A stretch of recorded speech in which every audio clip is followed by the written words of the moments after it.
Podular. Welcome, everybody, to episode 22. It is Thursday, March 27th, 2025. That intro music is going to make a little bit more sense here in a couple of seconds, but we are extremely excited to present the fifth installment of the Artist Spotlight series here at Podular. Got an exclusive interview with a great guest here. Super excited to introduce him in a little bit. Scotty's going to talk a little bit about the Sub ID show he was just at over the weekend. Saw a lot of familiar faces there. But other than that, that's all we got planned. Let's get right into it. Scotty, how we doing, buddy? Sir. Man, we are doing great. This has been a hell of a Sound Tribe day for me. We've got another little surprise for people coming up, probably a couple months down the road, involving a treasure trove of old recordings. I secured the package on that today. Let's go. That's all we'll say about that. We got a quick turnaround on the guests that we're about to have today, so we were frantically preparing for that. So yeah, we've got a. It was a big day today, and then like you said in your intro, Sub ID this weekend, and boy, it was a family affair out there, man. It was a good ass time. I saw you front and center in a few of those videos, looking good. Well, Brad told me before the show. He said, "You better be front and center." And I was like, "Yes, sir, no problem." Reporting for duty. Man, I want to see them do that more, man. That's really all I got to say about that. It was a great time. It was a party, but my favorite thing is watching Brad throw a ball to Alana, so to speak, and then just watch him melt as she carries on with the bass. They're so impressed with each other. Yeah. And I was laughing because it's like, is this what they do at home all the time, or are they just Sub IDing? Beats for breakfast. Man, like you said, like we've discussed this. Openers are cool when they're the right opener, but I'd be fine with a Sub ID just being the permanent opener for STS9 forever. I think that'd be a good look for everybody. I'll fuck with that vision hard. Yes, But speaking of vision, speaking of lighting the way, man, are we honored to have on episode 22 here again, the fifth installment of the Artist Spotlight series, the Photon Wrangler, the BI Mr. Cowboy, the Mr. Mobius, Light Tiberius, George Benson. Welcome to the program, my friend. How are you doing, bud? I'm doing great. Thank you guys for having me. It's an absolute pleasure to be here, and perfect that it's episode 22. That just aligns with so many other things that I absolutely love it. So thank you guys. Appreciate you. Gotta love those magic numbers. Absolutely. Oh yeah. So Tiberius, obviously this is just really poetic timing with your chapter of STS9 coming to a close for the time being at this point. And I think we want to start with just thank you for all the moments that you provided here over the last 8 years or so, 8 and change. I think that collectively as a fan base, there was a little bit of a gasp when we saw that the man Saxton was stepping down a while back. And those were big shoes to fill, right? And man, I mean, could you have not filled them any better than you did and created so many moments? And I'm really excited to just kind of dive into just the history of you and STS9 and all those moments that you created. But I think we want to start just by learning a little bit about you, man. So talk to us about who you are, where you grew up, how you got into lighting, all that good stuff, and just open it up from there. Oh, sure. Before we get into that though, Sub ID openings, tribe shows, sick, dope idea. I think Alana would have a tough time with that. Her fingers would be fried, but I love it. I think that'd be super rad. I didn't even think about the wear and tear that would put on our bass player. Oh yeah, she'd be feeling it. She'd need a longer set break for sure. Yeah. But yeah, I mean, shoot. So born in Denver, been musical and all of that business my whole life. Played all sorts of instruments all throughout, thanks to my dad, and musical theater and just performances has always been huge. You know, we've been seeing plays and musicals from as early as I can remember, and so it's just kind of the stage has always been a part of my life in that way, at least. And that's really where I got my start in middle school and high school, starting to like edge into the theater a little bit, playing in jazz bands and pep band and in the pit during musicals and stuff like that. And kind of traded one hobby for another, so to speak, turned the bass playing, drumline type stuff into mixing audio for a musical or being on the set building crew, oh, excuse me, and building flats for you know the Crucible or whatever the silly play we were doing was. And yeah, that kind of I just opened my eyes to the magic that is theater. Loved being in that room, loved being just in the crowd, in the front of house booth, just anything that I could do to be a part of a production like that. I was always all for it. Um, let's see, I got some notes here. The high school's a long time ago. I got to remember what the hell I did back then. Uh, so yeah, one of those first shows that kind of propelled me into the lighting realm was we were doing Into the Woods, which is a crazy musical, Brothers Grimm. It combines a bunch of different storylines into Yeah. one big thing, and there's tons of people singing, tons of people talking, and I was the lead audio for it. And it was a fucking disaster for me, at least. There was We were in a small like 700 seat theater. There was, I want to say, 30 plus wireless microphones, and I knew nothing of wireless or frequency ranges or managing all that. So we had crosstalk. One of the actors gets off stage, starts talking shit on the principal. It cuts across a mic and makes it to the PA.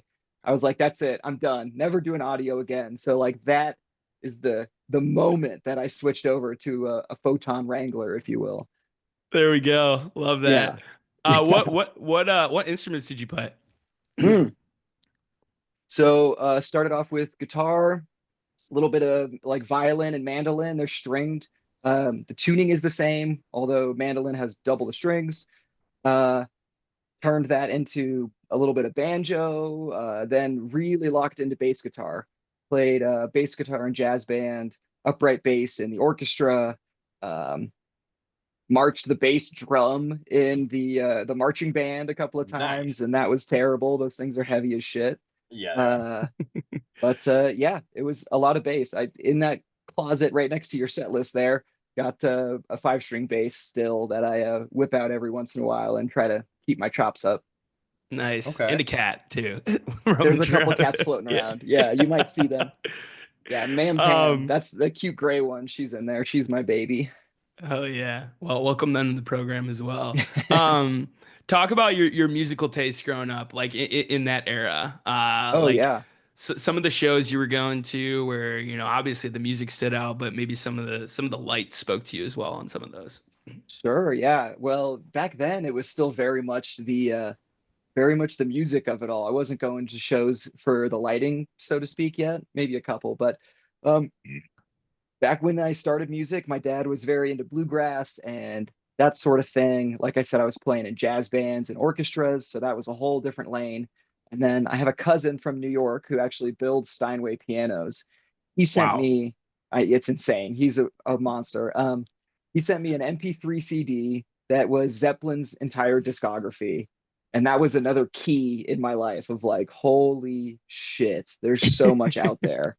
And so I digested that. It was AC/DC, Black Sabbath. I was just like digging into the hard rock, classic rock era of all that and playing bass.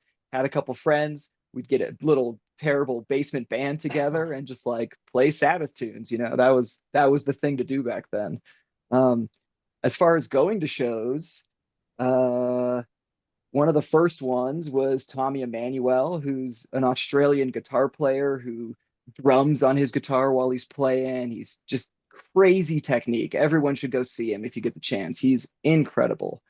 And that was another one of those lighting free shows that just unlocked like, oh my God, there's so much that you can express. It's one guy on stage and I'm like out here in the crowd crying for what he's doing. So I was another like I'm locked to the theater, locked to the stage. I need to do more of this. Uh, in my history, I think one of the first real shows that like fucked me up in a lighting way like that was Incubus Red Rocks 2008, maybe Wow. 2009, one of those years. Um, and yeah, that was my first real Red Rock show as well as a fan. Like, thank God my sister brought me to that. That was incredible. So that was one of those moments of like, I want to do that. I want to be here doing this thing with all these people, 10,000 strong in the crowd. Like, this is what we do. And yeah, that was a big push. Beyond I that, since I couldn't see Zeppelin, it was either EDM or like heavy emo rocker stuff like Chiodos, Dance Gavin Dance, Census Fail, or going to raves at the Arapahoe County Fairgrounds, seeing Dead Mouse or fucking uh oh man, all sorts of, yeah, there you go. Cube it up. That's the Yeah, stuff right I there. had that queued Yeah. up. I was figuring you were gonna Nice. talk cube. Yeah. I love it. So that's not even the first version of cubes. That's like later on, multiple cubes in. That one was built by Tate, who does all the crazy automation stuff. Yeah. But that Yeah, there is it an is. epic Yeah. cube. Yeah, there's another guy from Tate right there. So yeah, that's a rad one. I actually maybe a little bit embarrassed to admit this, but I used to make mouse heads, and Let's go. was definitely one of those kids doing, soldering, putting fans in, lights all over the ears, Oh front my row at Red God, Rocks, that's just like amazing. raging my face off. Like, oh, Oh, It's don't pull out a oh mouse head yeah. right I now, have an Tibbs. ear. I Oh, have an an ear. ear. That's all I Okay. got. Oh, That's a piece That from a different mouse head that I don't have anymore. But yeah, this is okay. all that's left. um what was Pickaxe, the signed by Dead that Mouse. Yeah, dude. yeah. Sick. I'm an EDM kid at heart, that's for sure. Right. And it's funny you bring that up because I would say like the first show I went to where the lighting like really stuck out to me. I was lucky enough to be at Daft Punk at Lollapalooza in like 2007, right upon around that time. I'm And so jealous. That's I amazing. I saw that freaking pyramid and I was like, what the hell? And like I didn't really know what was going on at the point. Like, Daft Punk kind of brought me into the forefront of like at kind of the core, I'm alt rock, classic rock and EDM too. And like those Dead Mouse was the first person I was going to where I was like showing up and I was like, yeah, I'm ready to see this freaking cube. Like, hell yeah. Hell yeah. What theme of Mousehead were you most proud of that you created?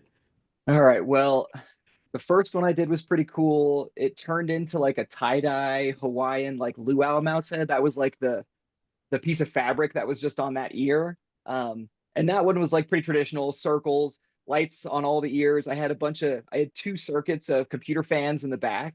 So for a kid at a concert, maybe doing some questionable things, it was the best. I had personal air conditioning. I could just turn the Yeah. fan on. I'm in heaven. Like that was, oh, I love that so much. That was the best. That ear is from a Minecraft creeper that I turned into a mouse head. That was just very square. Also brought to Red Rocks. Uh, Eventually took it to like a Skrillex Halloween show at First Bank Center or some shit. And it ended up getting broken and mostly destroyed there, which is why that's all that's left. But yeah, man, that was some wild times back in my day. I mean, clearly always been into lights and making stuff, making whatever I can, soldering, building circuits, like all of that was right up my alley. So that was great times. So obviously not hard to find the through line from a fandom of Dead Mouse to a career behind a lighting board. Um, how did you get involved with Brown Note and Saxton and kind of talk to me just about that early time? Oh, sure. And actually, when did you really when were you a lighting guy officially and kind of just Sure. take us to that kind of shoulder season right before you joined the band? Yeah. Well, it goes even further than that, joined in 2017, but Right. I would say 2007 even, Okay. in back in high school, like Yeah. doing stuff in theater, like that really became a core of my personality and was in the theater all the time.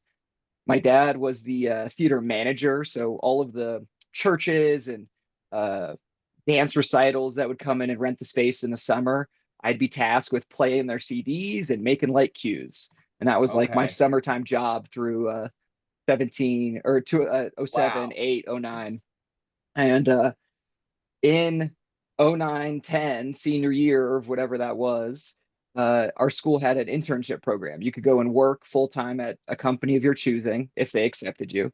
And you didn't have to go to class. You had a whole semester of like real life. You're going to go have a Oh, job.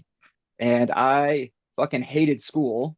And so I leaned right into that wholeheartedly. I started working at this company called the Opera Shop. They changed their name to Innovation Group. They got, oh, camera's running away. They changed their name a few times, got bought out by some other companies, but that was a big start. That was, I became just a lighting repair tech and rental technician, just cleaning fixtures, loading trucks, like just learning the ins and outs of everything that is the industry. sure. And from there, back to school for a semester, was like, man, this sucks. I need to go back to work that as fast as possible. So that summer, got an actual job there, and it just kept going after that. Tried a year of college, failed my lighting class because I hated going to school, as I've previously stated, and went right back to work. They were they were DSI then because they got bought by a company called Dallin Sound. So I started working for them back in the golden era of Pretty Lights, loading the Pretty Lights truck and touching Greg's gear, like, oh my God, it's his console, holy shit. Sure. And yeah, back then I was still learning how to program and just hoping I could get a gig. I befriended Michael Menard a little bit since he's a Denver guy Hmm. and started working with him and his management. I started selling merch for him at Cervantes, and that kind of trickled into doing some local shows here and there and just taking any chance that I could. Um, from there, it was a couple of years of grinding, some other odd jobs, being an electrician's apprentice for a little bit until I realized let's get back to concerts. Worked for another company, that takes about 4 years of all of that, not really important part of that piece of my life. 2014, 2015, made it to Brown Note Okay. and started the grind. My first day was de-prepping the pyramid from Great Cycle Spectacles, Okay. which Oh, I had just seen at Red Rocks or the Fillmore. I saw both of those shows and was absolutely blown away. Like, insane what they did. I wasn't on the tour, so I didn't get bugged that it was almost the same show or similar show night to night.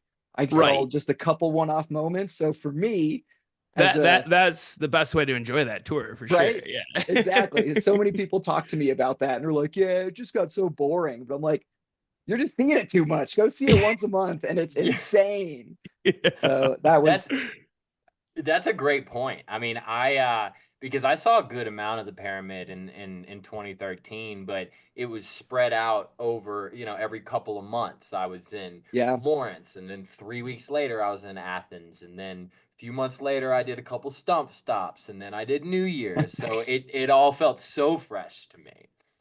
Oh, that's awesome. Yeah, that's Yeah, exactly how I consume that. So yeah, your first gig is deconstructing the pyramid, and then yep. um, you're just kind of sitting in Saxton's back pocket for a couple years. What's the first tour you're a part of in any So capacity? so even before actually my Brown Note days, I filled in for Herm on a tour. Herm, known him forever at this point. It was actually a Michael Menard tour where Odessa was one of the openers. Crazy if you Whoa, could imagine that. yeah, Uh, and yeah, Herm had to go off and do some future rock shows, a Halloween event or something. And I had already been working with his management, kind of dabbling and running my own shows. And they flew me out. I finished off 2 weeks of tour. And that was another key experience in my journey. The first show of that tour, I had massive failures. Console wouldn't connect. Had issues on stage. Like, it was the only show I consider that I've legitimately failed in my life. um and mm, that's stuck with me for sure, and I've vowed to never let that happen again, and I haven't yet, so let's keep that going. But yeah, did that tour and just was like, yes, this is it. Buses, doing shows every other day. Like, this is it. I'm in the right spot. Got that job at Brown Note and just started the grind. That's a great place to cut your teeth and you know, they work people hard. It's not for everybody. It was a very difficult job to do, but just kept grinding, learning the console. Uh, you have a lot of friends around you who are going through the same shared traumas that you are, so you can bounce cool ideas off each other and programming ideas. And it was a really fun space where I learned a lot from a lot of people that I really respect. Yeah. With that, Saxton was doing a class. Like he had a personal one-on-one come learn lighting programming from Oh. Saxton himself. So I took him up on that offer, even though I maybe was a little uh I leveled up from that class already. Like it was beginners for basics. And I already knew all that stuff. So I was just trying to foster the connection. I was like, let's just Mm-hmm. get in this guy's house and hang out and talk lights for 16 hours and make a friendship. And in that first day, I think even before the lunch break we took, we did the entire class. We finished his list of going through all the control features of the console, patching fixtures, doing all that stuff. And then it was just freedom. Like we could build Q stacks for songs for an upcoming festival, Euphoria in Texas, the first one, by the way. That was Okay. sick. Um, That was a fire set. Yes. dude, yeah. A distinct memory of helping him with the Awesome Cool Kids Q stack. And I went to that festival and was sitting there in the crowd on a head full, just like pretending I'm hitting the cues out in the crowd, like because I knew it. We programmed it. I was like, I know Right. what's happening. So that was a really cool, like LinkedIn moment. But yeah, even more on that class, the second day was just trying to program, trying to build new things, trying to build a new system that he could use on tour that um, allowed you to punt in a more fluid way. And that was, I think, a really good start of the relationship. From there, you'd see him around the shop every once in a while. I'd get put out on a Sound Tribe gig to go prep the rig or go load in or load out or whatever. And it was where that connection was fostered. So that when 2015, end of 2015, 2016 came around, I was the logical person to go and do the tour. And I was his Mhm. crew chief lighting crew member for most of 2016 and some of 15. And that was like really where I would just sit behind him every day. And sometimes he'd walk away and say, hey, focus these positions. Like, you know what it's supposed to look like. Make it look good. I'm gonna go get a coffee. Yeah. Uh, and I think just doing that, being there, being attentive, always caring about the show first, was what really put me in the position to get the gig. Also, just being the programmer that I am, I already had some of that knowledge. I'm a computer nerd through and through. So we would pass programming ideas back and forth. I'd help him with something. He'd teach me some stuff. And it was the logical connection for all the employees at Brown Note, where I was like, obviously the only one who they'd give the gig to. Yeah. And Okay. that's an I opportunity you don't say no to. You're like, right. yes, of course I'll do that. Fucking shit, yeah. Did you feel ready for it when No, no way, dude. you just can't turn it down as Yeah. an LD. I mean, that's the gig. Oh Yeah, yeah. it's one of them. It's got to be, right? Yeah. Like in the LD Yeah. community, like at lights for STS9, right? Like, I mean, It was the one for sure. It's yeah, one of those moments that when it's happening, you think to future you, thinking back on that moment. And there's no timeline that exists. There's no A, B, or C timeline where I said no to that gig. Like Sure. yeah, every single path is like, yes, you say yes. The universe has presented this. You must take this chance. Even if you fail. So what? You do 6 shows and they fire you. Yeah, so be it. You had a good try. Yeah. right. But So yeah, so as he's starting to hand you the reins a little bit more, and I don't necessarily care to get into the why of his departure or anything like that, but did you start feeling like it was coming, or was it a total surprise to you that day where he's like, "Hey, it's yours if you want it"? total shock. And it wasn't Total even, shock. I don't even think it was him that told me. It was the Okay. owners of Brown Note, um, who one of them was their engineer, their audio engineer for years. Um, And yeah, they brought me into the office in one of those January days and was like, hey, so we're going to hire Saxton full time for the company. That means there's an open position. So do you want it? And like I said, you have to say yes. Right. I'm in my memory, I feel like I decided then, like, yeah, I'll do it. My girlfriend's convinced. I came home and talked to her about it. And but was already decided in that conversation as well. Like, this is happening. By the way, I'm going to be gone a lot more in the year. Yeah.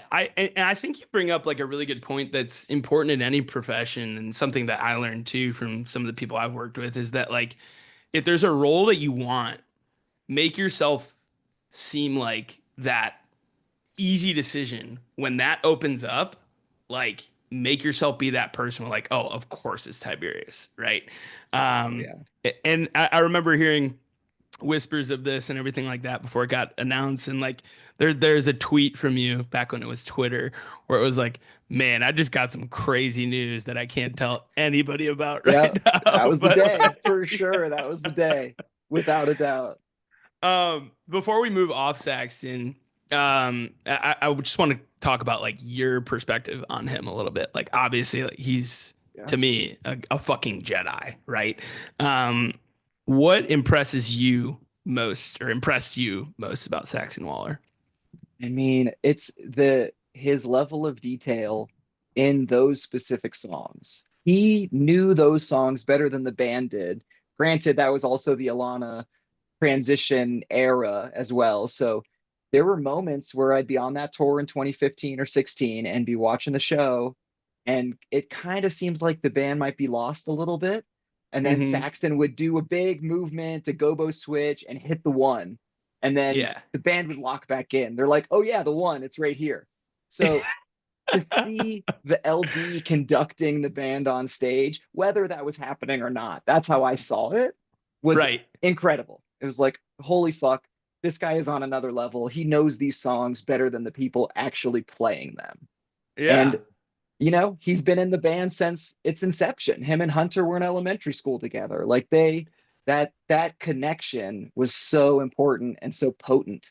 And he was a huge part of STS9, which is another part of why I was so nervous that first year of shows even, and Hmm. thought I wasn't ready because I've seen what he did and I've seen every show I've ever done. And I'm like, I can't do that. I'm not that guy. Yeah. I can count to four and I know music, but it's another thing. So uh yeah, he was just otherworldly, locked into what is STS9. Like, he was the heartbeat of so many of those shows. Yeah. Yeah. I think like we're seeing a little bit of 2016 right here where, like, I Oh, mean, I've talked to you about my affinity for BIs too, but when he got those going, and like the Scotty talks about like the vinyl backdrop behind them yeah. that he would project shit onto. And to me, the combination of motion and stills, those still geometric looks, Oh I my mean, God, dude. yeah. Look at this. What the fuck are we watching? Oh my Oh yeah. goodness.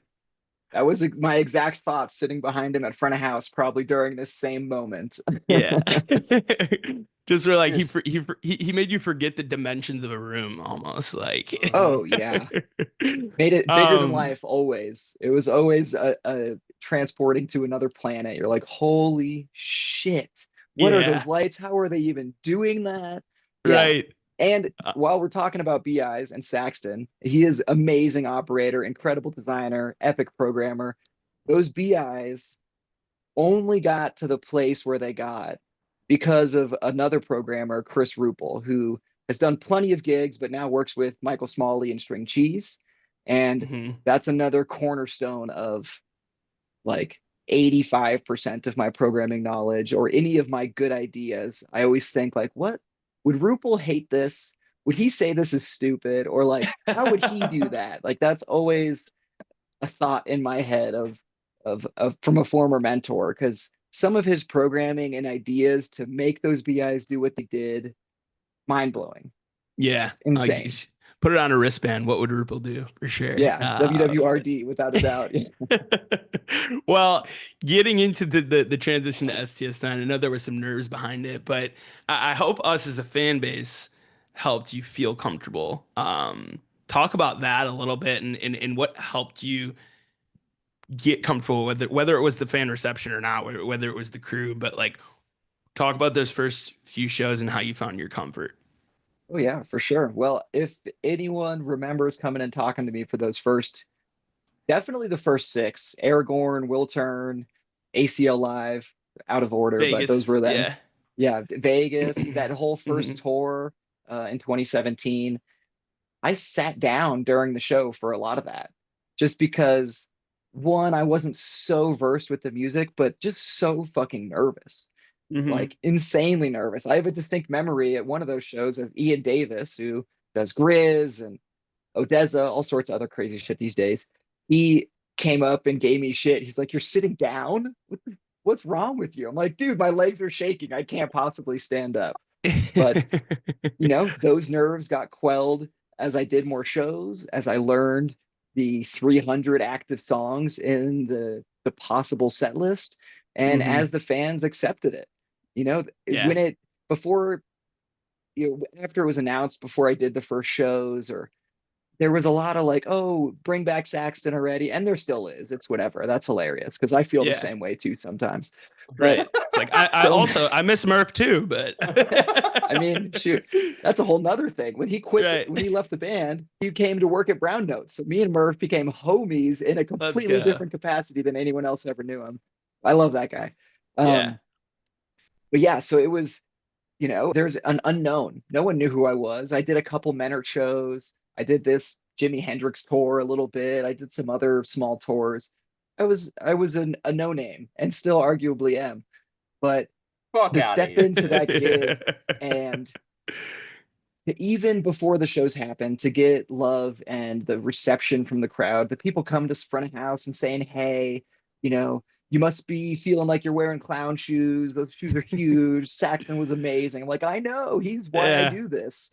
Things I Uh, don't need to hear. What a yeah, right. wild thing to say to Yeah, somebody. dude, if I could remember all the things over the years, I'd have quite a book to tell. But um, yeah, it really was super helpful that the fan base was receptive from the start for a vast majority of the fan base, and just cool about it. Even if, I fucked up the ending of a song or something, they'd come up to me at the end of the show and be like, "Dude, when you turned the whole rig green, oh, crazy." And it's like, okay, that's cool. It doesn't quite Yeah. matter what I think happened. It's the experiences they have, and they see the love that goes into it all. So, yeah, I Well, mean, the fan base is insane, especially with Leaving. The absolute mhm. outpouring of love Mhm, Yeah. is mhm. I couldn't there's help but no notice that. there's no other band that this happens in. There's no Right. other I was community just gonna that, say this is very unique about this gig, right? That yeah, like oh, you're a 100%. member of the band, right? And people recognize and they look out for artistic things that you do. So that's got to be cool too. But Yeah, it's unbelievable. My family was reaching out to me like, "Wow, I didn't even know." Some of my grandparents and aunts, they never saw the show or cared to go to an EDM concert, yeah, and for them to see, 100+ comments on the thing of all people, like, "We love you, we miss you so much," like I'm dead or something, was Yeah. fucking amazing. yeah, It was otherworldly to get that much love and respect from the kids. And I'm fully aware that it's likely it'll never happen again, because yeah, any other gig that you get, that doesn't exist. You right, could do a great show, could be epic, but how many other bands do their fan bases know the LD? Who's the LD right. for Taylor Swift right now? Yeah. They're Who probably a knows? beast. Like, It's a monster. The show yeah, is incredible. There's crazy technology that they're using. It's like a 3-hour gauntlet of epic looks after looks after looks. No one knows who they are. Like, it's a yeah. completely different world. So that's, I will cherish that until, my retirement, for sure. Of like, Mhm. that's incredible, and I'm so lucky to have been a part of this for this long. Yeah. Well, but before we get into like specific looks, and kind of where it seemed like your personality and taking risks started to show a little bit. Talk about those first few shows and like, were you running basically you said it yourself, Diet Saxton, right? For the first few shows, it's gonna look like Diet Saxton. Were you basically running the rig in place? How long did that happen, if so? And Yeah, like when did sure. you kind of take over the design of it as opposed to just the operation and programming? Right. Uh, that Diet Saxton, that came from RuPaul too. He used to give me all the greatest nicknames. He's like, if you ever go to the UK, you're gonna be Saxton Light. I was like, so stupid. Um, so yeah, those first 6 shows, Will Turn, ACL, Aragon, that was the old BI rig, like straight up same design and fully his show file. Um, I had relabeled a couple things, reorganized a little bit of things, but it was like fully still his stuff, totally programmed so I could like focus on learning the music as opposed to learning the music and building a show file that can fuck some shit up. Yeah. After that, the tour that followed, uh, 30 some shows or something like that, pretty much up until Red Rocks of that year, the Artifact Night, uh, was a co-design between me and Saxton, and still his show file, but I had spent more time in it, had added some of my own little tricks. I was still using his keyboard with his Star Wars bobbleheads, like fully paying homage. Like I need the energies during the show. And yeah, like I said, co-design, and that Red Rocks night, Artifacts, like just knowing that record and what it meant to me. I mean, like Tokyo was one of the first songs I ever heard from the band off fucking LimeWire or Bear Chair or whatever. Uh, and I just knew how much that album meant to the fan base. So I wanted to put that same amount of love into it and not just run the same old Saxton show file. Um, and just, I really wanted to put a lot of effort in. So I rebuilt a show file from scratch, like fully my own creation. Oh, thank you for playing this song too. This is one that I was really proud of. Oh Um, yeah. this is one that I still look back on like, damn, I'll never do anything better than that.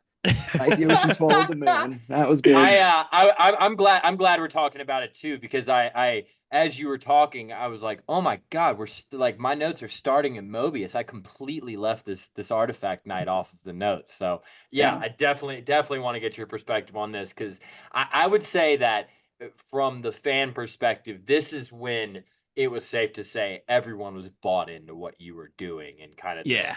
the vision that you were taking. And I'm going to say more about that later, but I want to say that first and foremost, that this felt like the aha moment for me in terms of where you were taking us. And me too. Um, Yeah. as the moon transits across stage rock and the ocean, the color of the ocean builds up over stage rock and the stage, it was one of those first moments in this project where I was able to step back from the console during the show, see the moon on stage rock, see the moon over stage rock in real time at the same moment. And I was like, this is right. Everything here meant to be. I'm glad I took the gig. I'm glad I was nervous, all of the things. Like it's all been worth it. And over the years, you guys have seen it. STS9 controls the weather, man. They're locked Yeah. into the universe in an otherworldly way. Yeah. I'm sure I'll touch on that later because there's some distinct moments that stick in my head. But Of weather, yeah. yeah, for sure.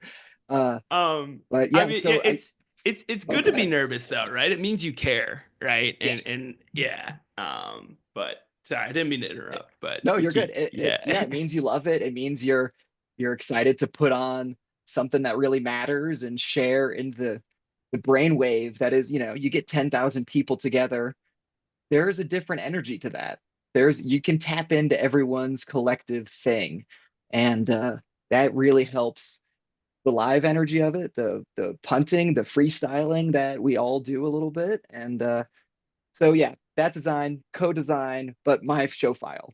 And from then on, it was fully my show file, all my own programming, um, which super proud of that, to be able to like debut that at such a meaningful venue. I've been working at Red Rocks for years, ever since 2010 was my first show there.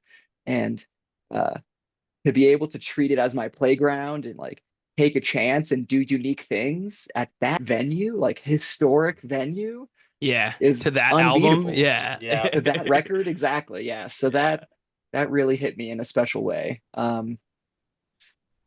And so let's see, beyond that, it was a lot of co-designs. Um, New Year's was another collaborative design. He would make a plot, I would take some notes to it, be like, ooh, I'd like to move these things around, or can we do these fixtures, or That whatever was that that turned was like into. the Dorito era, right? That was Dorito era for sure. Yeah. That's correct. The spicy Doritos. Yeah. Yeah. So that was again another Saxton thing where he was remixing something that they had done in like 99. Like they had played in front of a curtain that had three triangles on it in that same Okay. formation. So Wow. from Oh. that was like the beginning of like, oh yes, all ideas have already been had. You can remix ideas till the end of time. If you always add something to it, you can take a little bit here, you can take a little bit there and put a little spin on it, whether the spin is your personality or the future technology or just whatever spin you can add to it. So that was another one of those tours where it hit me of like, take a chance, do something that maybe they've seen before, or maybe they haven't seen before. Like just put some spins on it.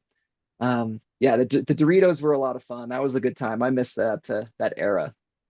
Yeah, So that was I'm fun. It was fun to see them evolve too. But yeah, go ahead, Yeah. Scotty. And I'm glad you said you kind of brought that up about the, there's no new ideas, because I would honestly beg to differ. I especially as we get into 2018,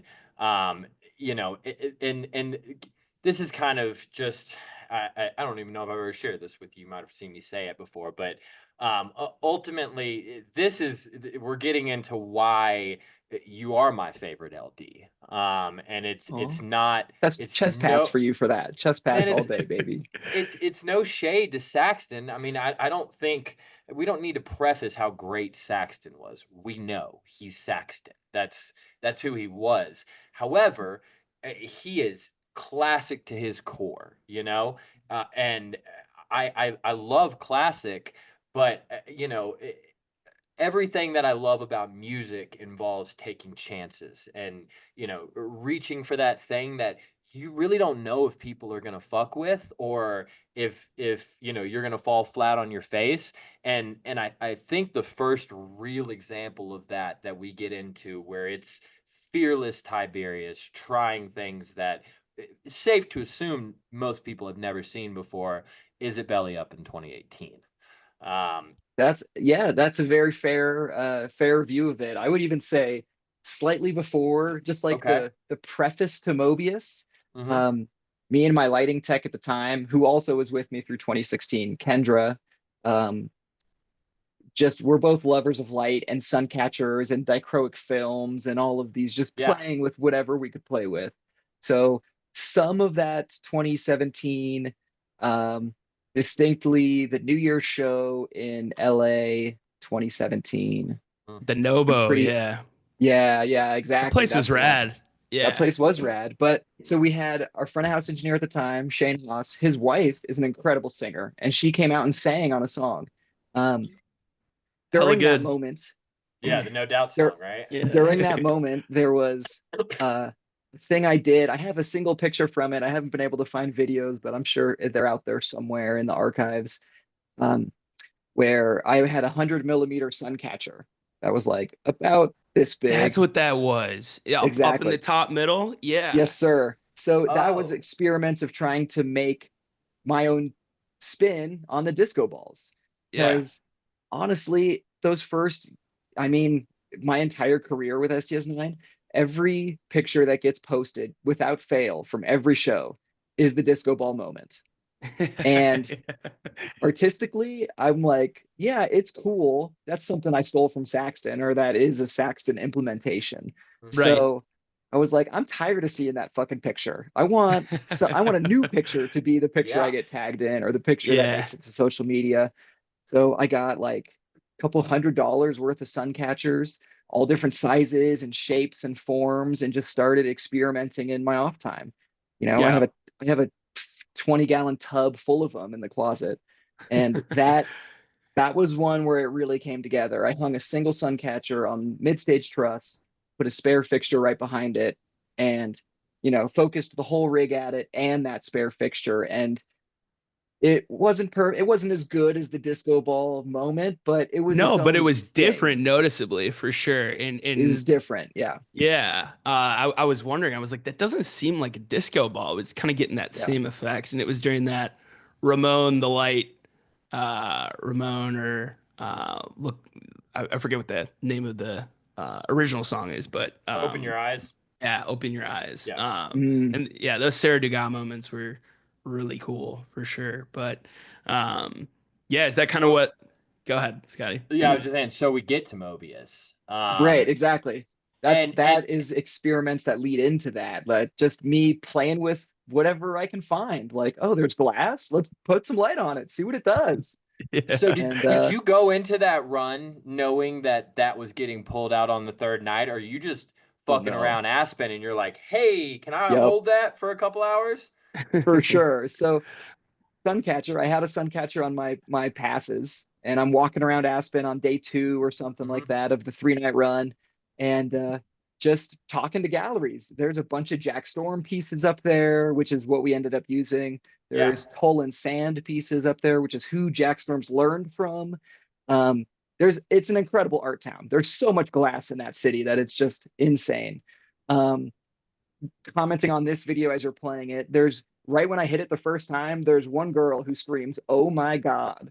And that alone, other than Artifact Night Red Rocks, is like my penultimate moment. Yeah. The way that she expresses, "Oh my God," like that lives in my heart. That's one of my favorite things that I've ever done.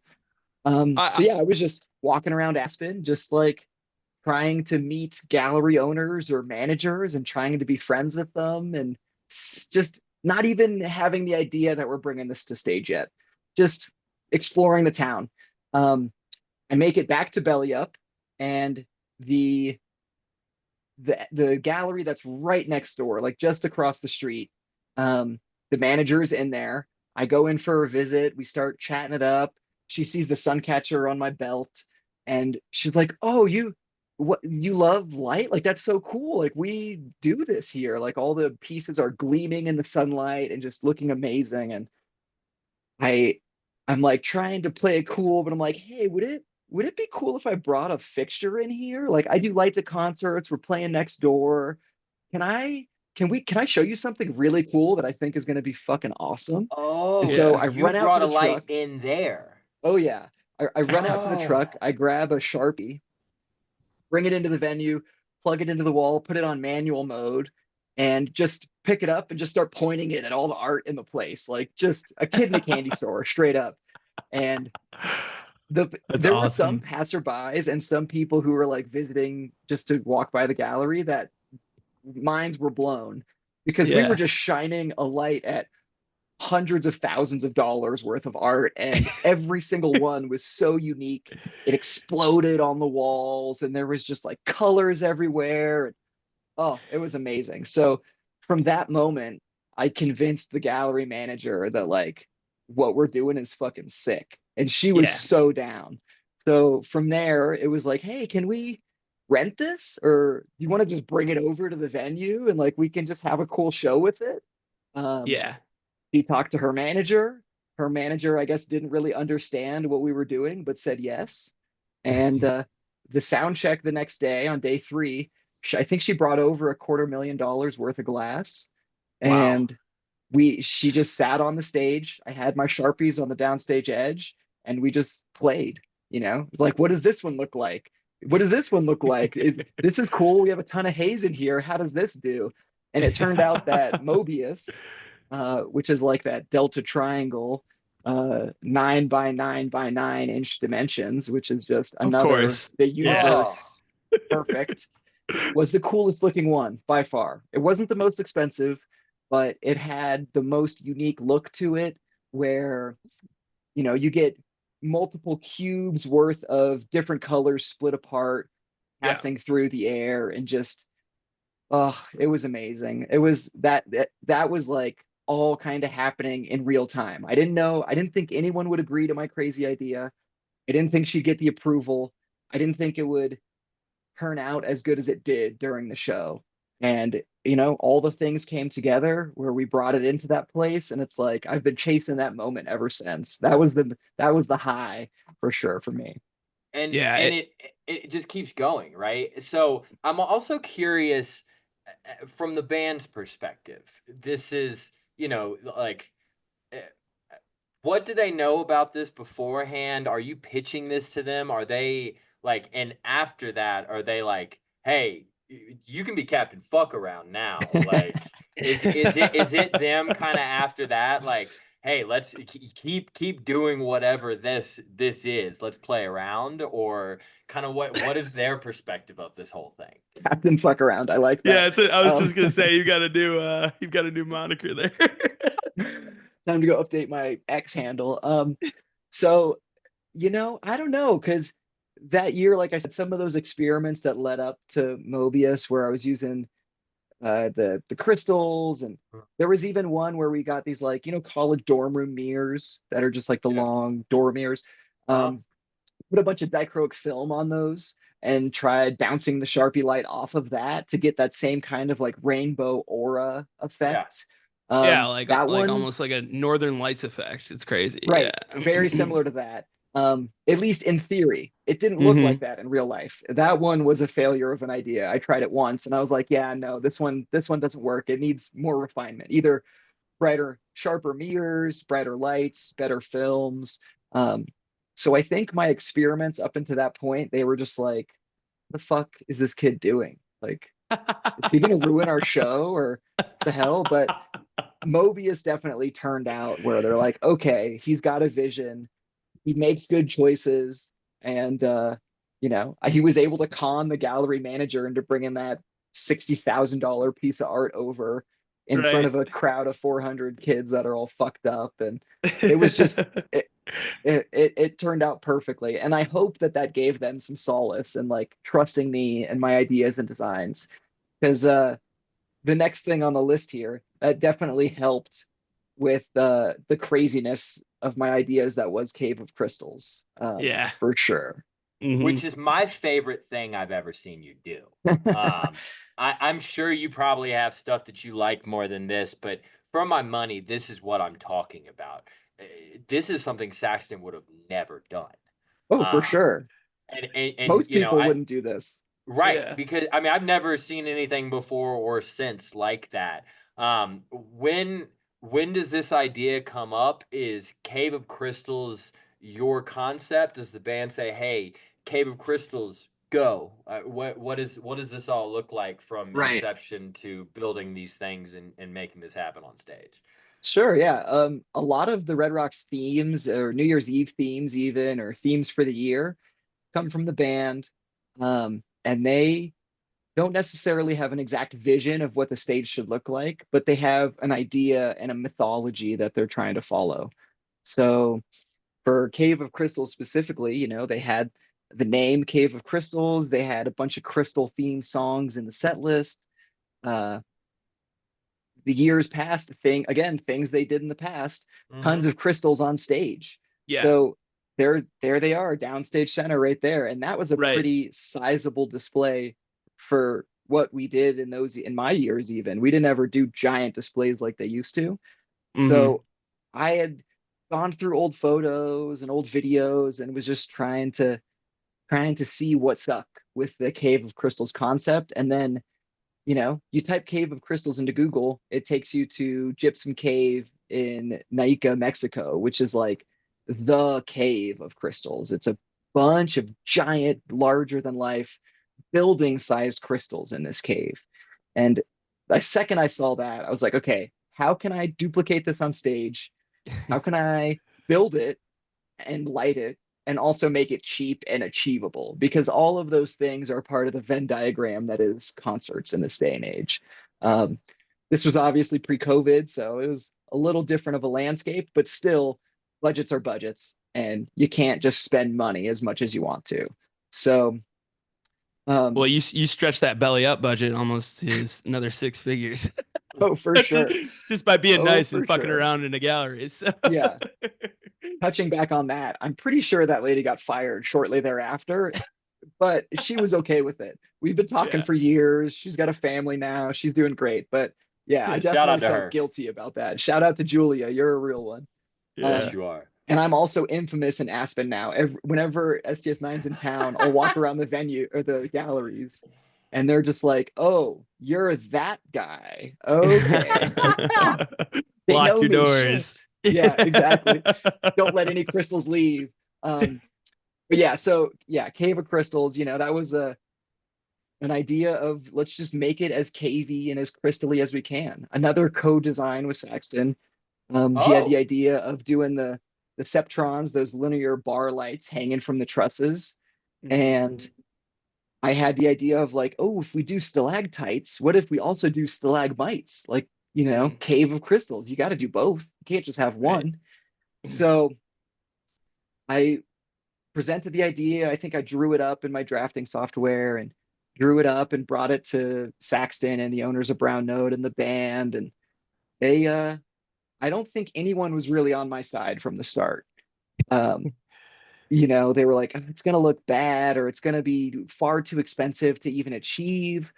Like, who are we going to task to build this? Do we have to call Tate, who's like a famously expensive company that does all the automation? That's cool. Um, so I went back to the drawing board and was like, how can I do this on the low? Maybe myself, maybe do I build all these things? Like, fuck, that's going to be crazy. So I go to Home Depot and I start looking around. I'm like, how can conduit, nice. Build the frames out of metal conduit, buy a couple of that, get some fabric from Joann's that's IFR, inherently fire retardant, and demo one. I build one in my driveway, take it to Brown Note, construct it in the shop, put a light under it, take a video of it, and send it off. Like a day or two later, I get the okay from the band. They're like, this is fucking sick. Let's cover the stage in those. Hell yeah. So that was like dope. Don't need a ground package, don't need lighting all over the stage. Can just do a ton of crystals and like really make this place look different. And Yeah. another amazing part of the fan base, I found Ben and Jesse Epley, the Snackmans. They helped me out a ton. I'm not exactly sure how I got connected with them. I think through some of my burner friends and like the burner Denver community. And I showed them my demo concept. I showed them my designs for all of the different types and sizes, whether they were a flat top or where they were pointed, or there was like I think 15 or 16 different arrangements that we could have made. Um, and they were down. They were like, yeah, we can totally build this. We can manufacture all of these and then deliver them to the show and build them on stage and we'll do the whole thing. So it wouldn't have been possible without them. I think we were on tour for a month or two right before that, like just crazy busy. And they really helped take that dream from my drawing drafting softwares into reality. And that was epic. We built them during the day. No one had faith.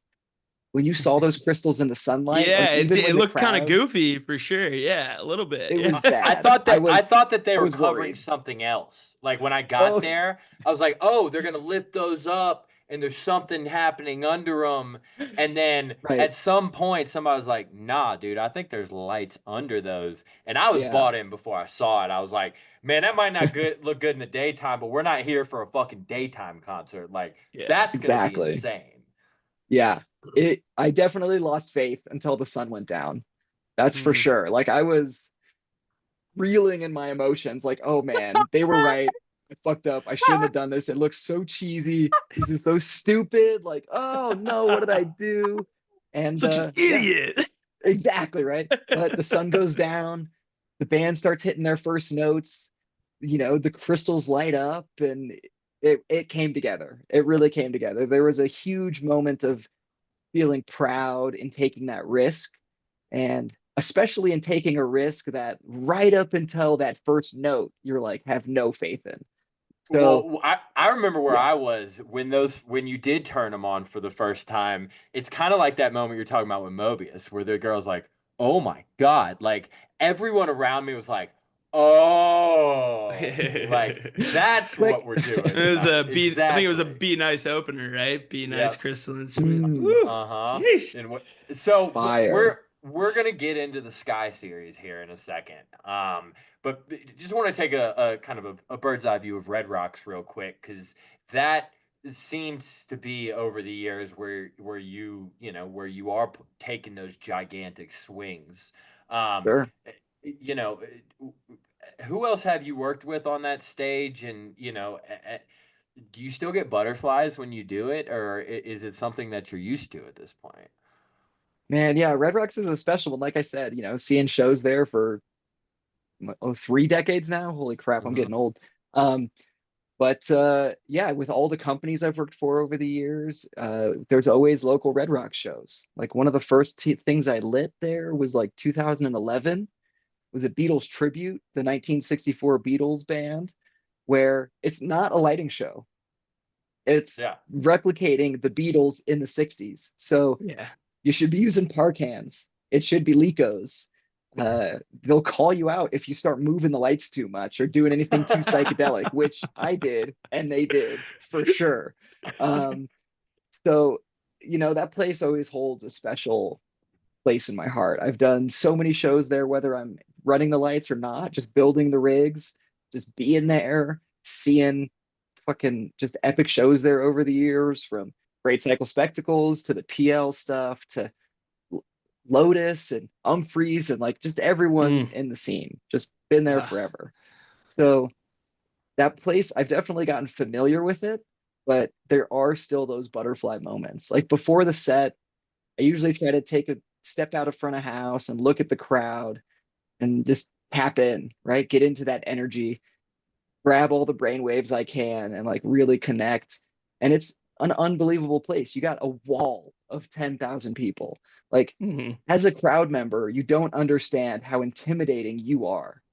There's a stage Huh. down there, and there's a couple people on it looking up at a wall of people. Like it is Yeah. scary, dude. Like holy shit. So Mm. that place still has the nerves, but it definitely feels like home, which is what allows me to step out of the comfort zone and like, oh yeah, we're gonna play. We're gonna take this risk. We're gonna do something that no one's ever seen before, that I've never seen before. And yeah, push it to the edge, do whatever we can here. See if I can design a rig where the stagehands say, like, what the fuck are we doing? Because that usually brings some cool shit. Yeah. That's Um, pretty fucking cool place to call home for sure. yeah, no doubt. Other than like maybe One Up Colfax or Mission Ballroom, that's the venue I've done the most at in my life, which Mm, is Hmm. unbelievable. I'm so thankful for that place to be my home, to right. feel like home. Um, shoot, you said it in your question. I went around it and around it, but I think my most, even after all these epic STS9 performances with my own designs and my own shit, which we'll get into, I got to run lights and video for Dave Chappelle with John Mayer in Oh, 2017. you did And that. like that is here. That's the Yeah. number one. I'll never touch that. I could go sell out Madison Garden. I could go do fucking play the Parthenon or play Ancient Rome, or Hmm. that show will live in my head as the very top of all time. It was unbeatable. That one was awesome. Fuck yeah. Well, speaking of pushing things, right? Let's get into the Sky trilogy. I know you talked about like the themes, right? And I think there's been some discussion about it in STS9 Lounge. Is like the third year and the third chapter of this trilogy. People are finally starting to figure out that this is a story being told, right? So we start with Push the Sky. Talk about just like the concepts and conversations that led to this trilogy. Right. Again, Push the Sky came as a concept from the band where they have this idea, and uh, it's referencing uh, Native American mythologies, which a lot of them are kind of similar, but a lot of them have their own twists and turns on their origin stories. And I think this is more tuned to the Navajo than anything else.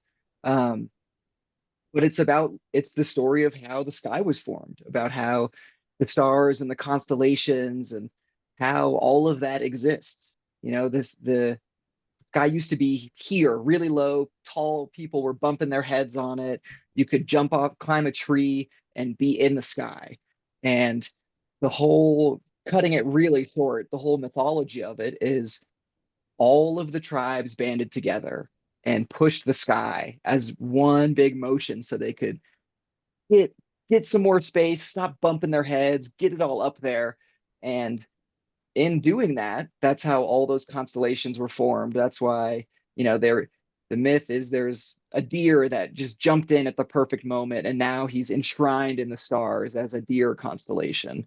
So we're taking, again, it's a concept and an idea, no real design behind it. I'm like, what can we do to physically push, how can we embody that? How can we push something and make it a drastic change?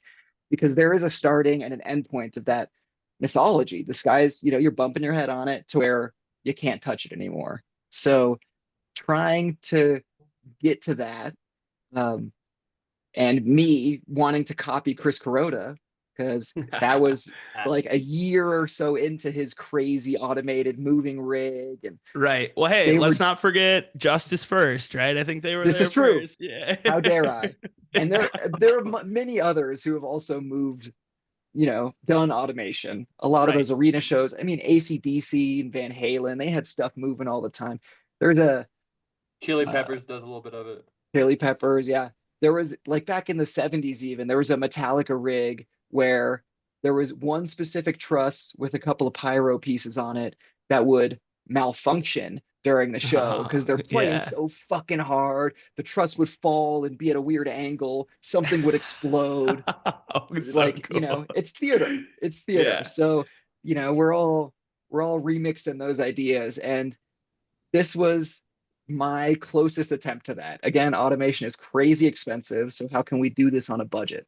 How can we make a unique moment with what we got? Lots of LED bars.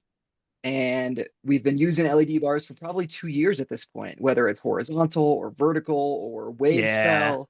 I love those the Doritos horizontal even. wave spells. Yeah. Oh yeah. And it's just remixing that same type of fixture type that we were using. So build a big truss grid, call it the sky. First set, it's right here. Zach, if he stood up on his riser, he could smack a light if he wanted to. And he fucking loved that. He was so stoked. He was like, can you bring it lower? It's sick. He loved for your safety, shit. big guy. No, you're not legally allowed to do that. Yeah, so that one was super cool. And it being so low to the ground, I had a couple lights on the top of it so I could do some other painty type stuff. But that was the seed of the idea that became the next 2 years of Red Rocks. I was like, oh, it's so low. That's really unique.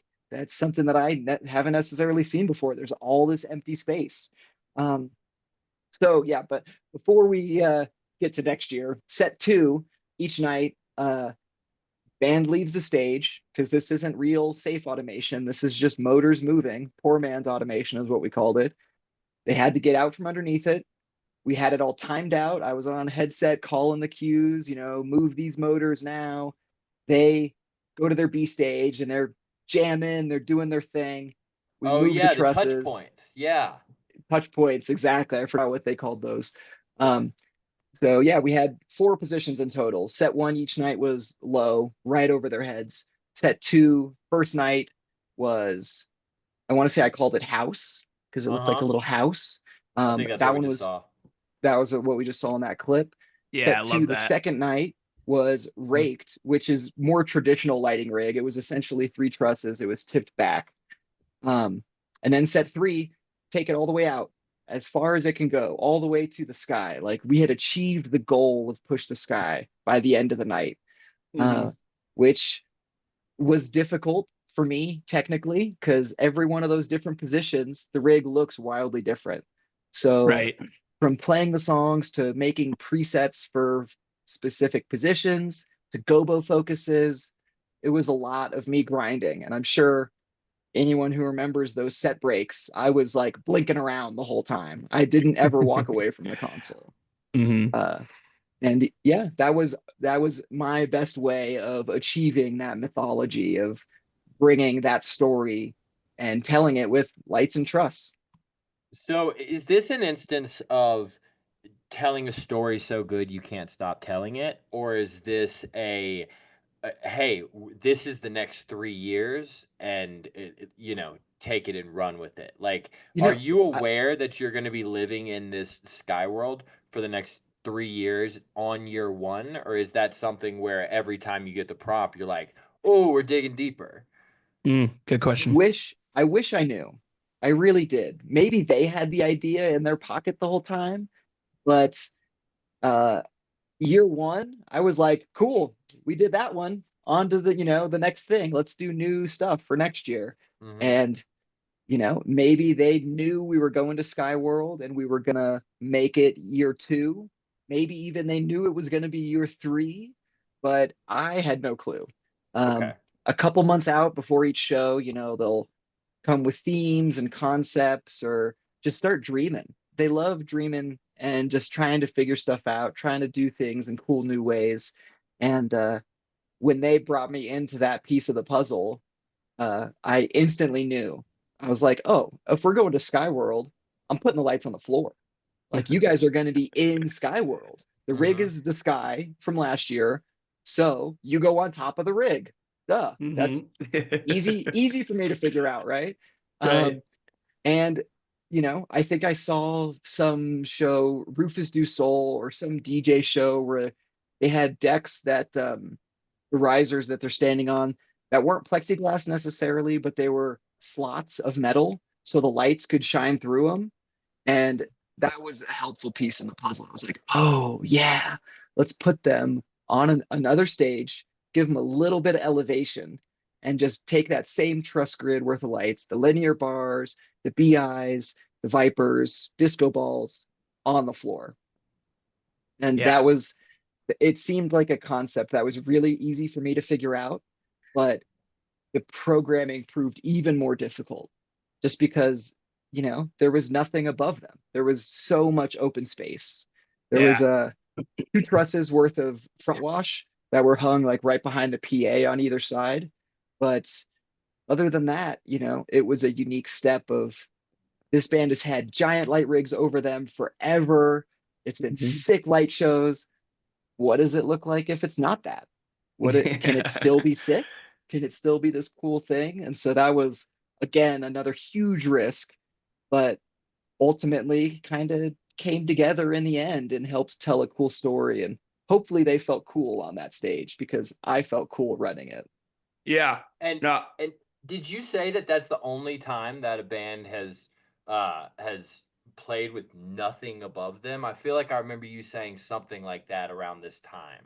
It was definitely the first for the new roof of Red Rocks. Okay. That Mhm. was another like subplot in my own personal story where the It's old like the roof, the whole reason they put that new roof in was to hang more shit from it, hang more right? shit. Yeah, you can hang almost a 500,000 pounds from it or something, like a whole city buses and shit. Like it's an amazing structure.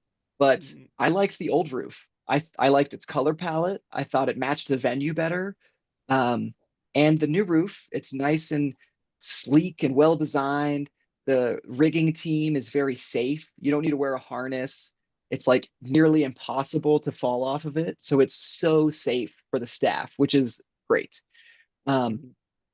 Photographers can go up there and shoot. There's cameras in the roof. So like this shot right now of Phipps, that only Yeah. exists because of a PTZ camera that they installed in that new roof. Right. Um, which I told the directing team that night. I was like, I'm not hanging any lights. So I want to see those vertical top down cameras all night long, like That's nonstop. fire. Yeah. Um, but yeah, so the roof, it's great. It's every aspect, it's better for the venue. Except for from a lighting designer's perspective, we lose about 11 inches worth of trim height on it.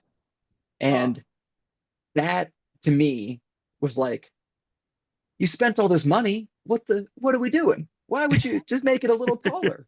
What the fuck is Right. going on? So it was a protest. my subplot was like, I'm not gonna hang anything. Fuck your new roof. You can take it and go to hell. We're putting everything on the floor. And yeah, it was good. Oh, I'm glad I did it. Yeah. you are a Dead Mouse fan, huh? Damn You right. sound a little bit of Joel Zimmerman in there. So before we get to back to Red Rocks, I think mine and Scotty's, at least mine, I'll speak for myself here at least. Let's talk about the Eastern in 2022, the Look Factory, right?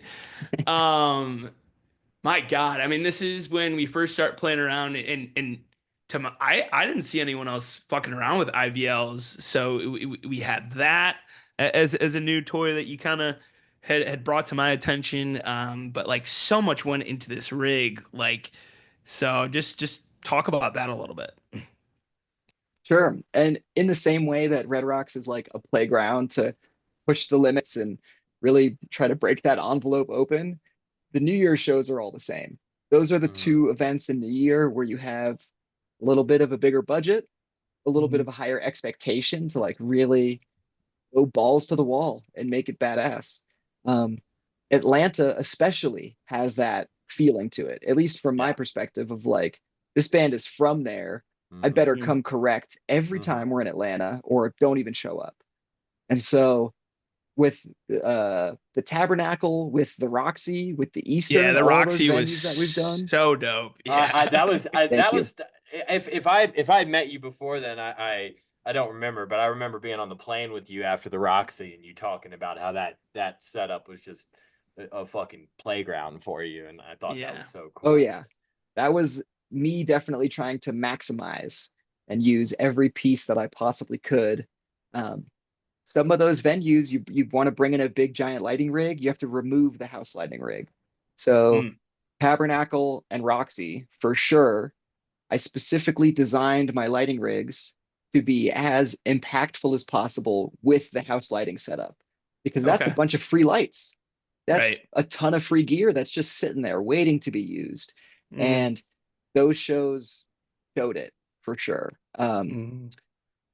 Just, trying to step out of the the tour package or Doritos or LED bars. It's like, let's go back to a pure light show, beams, Yep. pixels, and make this look like it doesn't even fit inside the venue. And Yeah. Roxy sticks out as one of a very special show for me because that was the first of the New Year's runs that I designed specifically. Like that was 100% me. Well, the Same Roxy with was interesting because it's actually Thanksgiving, but it it would felt like a right. holiday Yes. vibe, right? Like Right. Yeah. everybody Yeah. was home. It was a Yeah. huge venue, and so yeah, it did kind of feel like a New Year's run. That's right. It was Thanksgiving. The same thing, holiday Yeah. runs. But yeah, so that one is like it lives in my head as like good job. You finally proved it. You can fully do these designs without Saxton. The kids are gonna love it.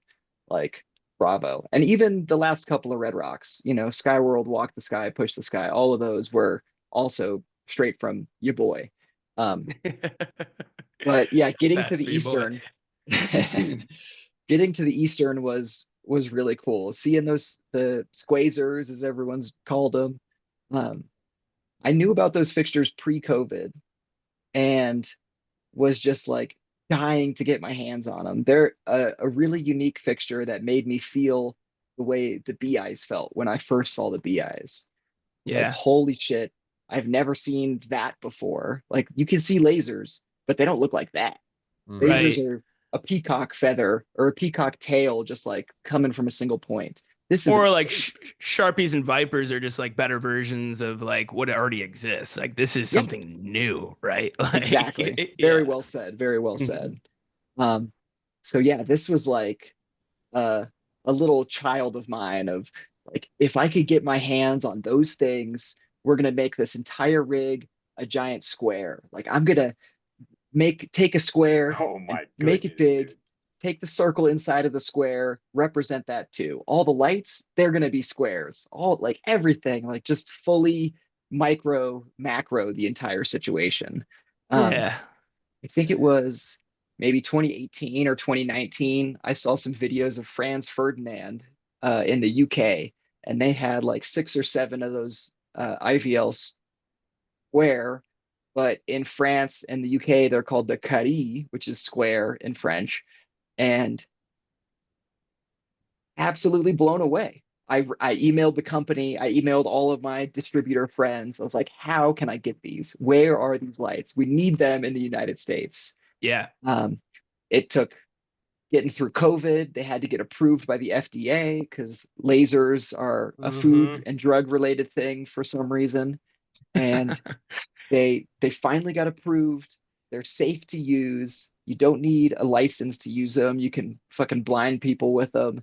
And like it all came together that I found a company that bought a few of them, did my best to find them for cheap and slap them into this lighting rig. And that was an incredible rig. I see people talking about it all the time. Like, why was that only at the Eastern? Why was it just that show? It's because it was like 3 times the budget. Like that rig was by all means a mistake. Like it was fucked. But A it looked happy sick. accident. It Yeah. worked out. Yeah. Oh man, that's fun. What a good reminder of this video. So yeah, you can see that the main shape is a big square. There's a Mhm. circle inside the square. If you look at the IVL square itself, it's a square. Yeah. The laser comes out in a circle from the center. Like I legit made a square out of fixtures. The beam fixtures that you're seeing here, they have a framing system, which essentially takes your circle beam and allows you to do this to it. It made the fixtures squares. So like really leaning into everything's going to be a square on this rig. Yeah. And like the tops of these vertical beams almost create like like with the haze, like yeah, it kind of puts a top on it and makes it a square too. Oh yeah, Never thought but about everybody in that. a big diamond. Yeah, Yeah. pretty fire. Really cool. Um, well, let's get back to new concepts and everything. Let's talk Chromolyte, right? I Yeah. think people, no matter how many times you explain it in the lounge, people still probably have a lot of questions about like what the fuck is Chromolyte, Sure. right? Me So too. yeah, so talk about like the inceptions of it, like. Is it an idea that turns in an album? Is the whole idea something about this and like kind of your involvement? I know you've talked about like Phipps being like super involved with this with you too. So just give us your thoughts on that. Yeah. Um, and again, I think a lot of it comes from the band just exploring and doing stuff on their own, and then like finally bringing a vision or a concept to me. This is one of those things that I think I brought them something, and then they brought something back. So for years, I had been talking about trying to get MIDI involvement. They're up there. Alana's got a custom bass guitar that every connection between a string and a fret generates a MIDI note.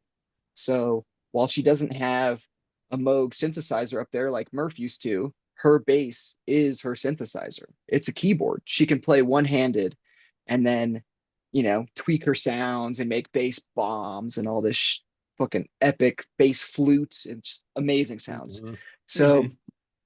the experiment started there. It's like, this is really unique. No, there's like 2 other bass players on earth that have this system. Mhm. How can I get her MIDI notes to press buttons in my show file? And that started that journey of, buying MIDI gear and creating a MIDI network from her and the rest of the stage to me. From there, it turned into, ooh, I can pull any button that Phipps is playing. That's a MIDI note. I can take all those.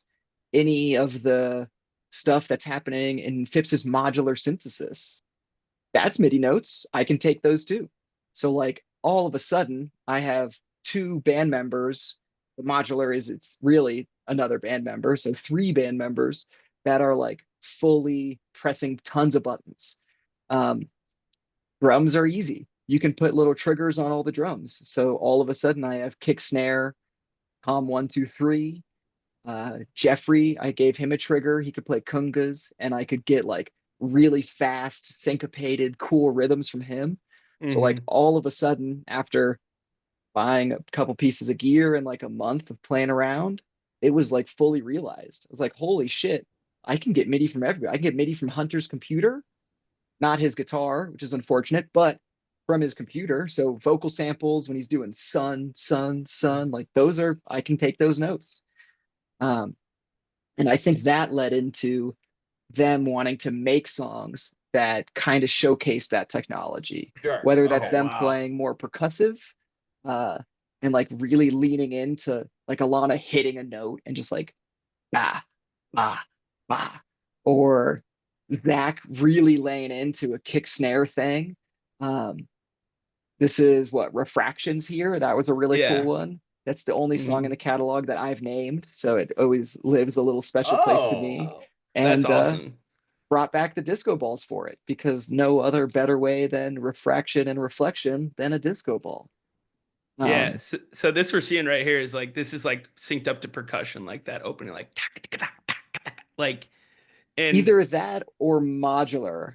okay, It yeah. might have been modular stuff that's going on there because a lot of this show I gave Zach um, the either strobe lights or intensity. So Okay. with taking their MIDI notes, I can then it opens up another layer of punting. Punting is me playing the show live, which is what I've done from the start, except for Artifact. That was a mixture of cues and live. Um, Hmm. so I can choose in the moment. Ooh, Alana, each note she plays can correspond to a color, or each key hips presses can be an intensity in a different part of the lighting rig.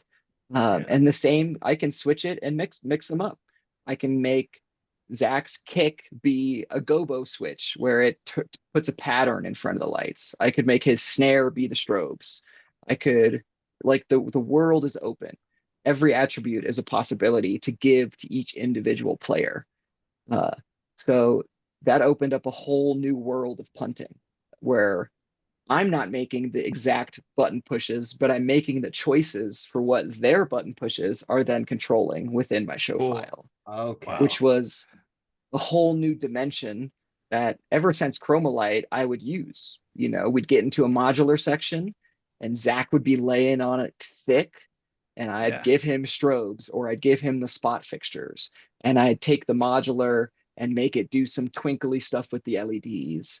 Um, Mm. so it was again another experiment at a world-class venue where we had a couple days of rehearsal um, of just proof of concept of the technology and deploy. And then it's something that I could then use from there on out and implement in the shows. Granted, every show didn't have disco balls after that.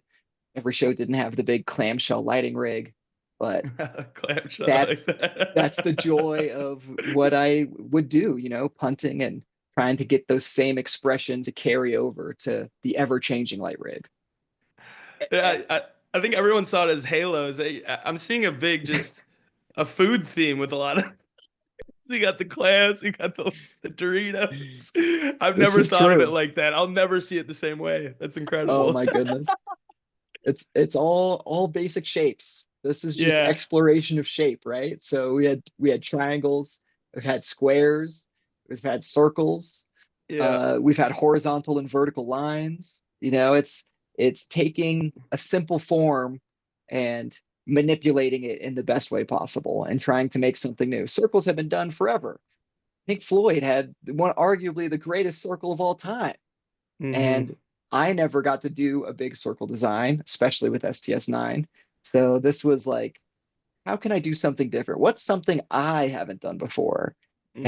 And yeah, it was a super fun palette to use the Chromolyte stuff on because it's Hmm. two simple circles. It's a couple rows of lights. Like it's very basic when you look at it, but Hmm. using that basicness of it you can kind of show the complexities of the MIDI control and all the other stuff we've added in. So that one was a lot of fun, and I think one of the only real times I leaned into uh, Pink Floyd or String Cheese esque Circle in my time there. Fuck yeah.